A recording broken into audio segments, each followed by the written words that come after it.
So we're in our production and warehouse space at Cooley Bay, and behind me we have, all of our wine storage that we keep here. So wines typically a cycle is produced once a year, and whatever it is that we're able to produce, we bottle up and then we put on the pallets over here.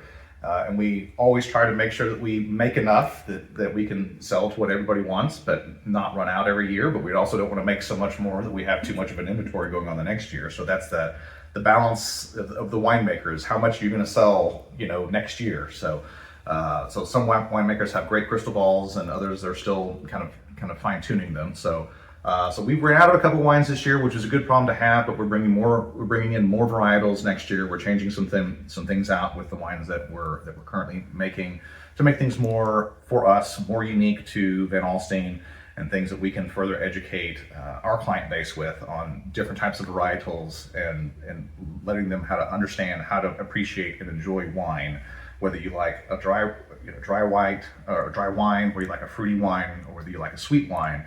Being able to be a little bit more educational about this is how we make this, and this is the best way to enjoy that. Right. Okay.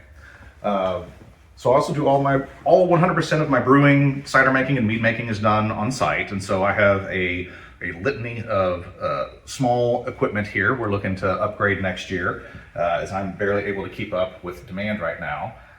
So I brew at least once a week, sometimes twice a week, and I brew anywhere between a 5-gallon batch and a 15-gallon batch that will end up all 100% being sold here on tap in the front.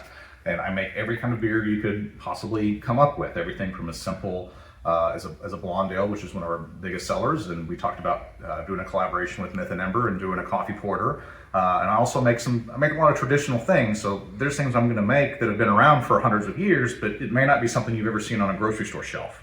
So when you come in and you see something that you might not recognize, ask me about it, and I'll give you the history of it. I'll tell you how it came to be, and how to enjoy and appreciate those as well. So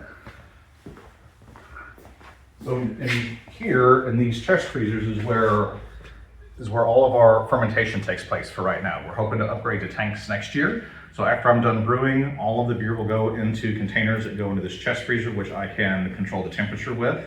That allows the yeast to be as healthy as possible, eat all the sugars, and it gives me better control on the finished product, the amount of alcohol that goes into it, and making sure that I'm delivering the highest quality product batch to batch each time, every time. So that way when you come in, you have a Scottish Brown in August, and you come back and you have it again in November, they're going to taste exactly the same each time, every time, even though they're completely different batches.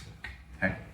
And then behind me over here, I've got some tanks that are empty at the moment, but we're going to be scaling up our cider and mead production, and all of our ciders and meads are going to be going into these tanks. So I'll be able to make anywhere between 80 to 85 gallons worth of a batch of cider and a batch of mead, which will be great because that will allow me then to put mead into bottles, which will allow people to take them to go. And the ciders will be able to start canning, which will allow them to take ciders to go. But the nice part about that too is once I start canning the ciders, then I can also start canning the beer once we increase our brewing capacity at some point next year as well. So hopefully by this time next year, you'll be able to get bottles of mead you'll be able to walk out the door with, and you'll be able to take a can or two of cider or a can or two of whatever beer you might like. As well as some of our wines that people have known and loved for the last 8 years. And then you'll be able to take a nice little swath out the door for you to go home and enjoy, or to gift to your friends or family.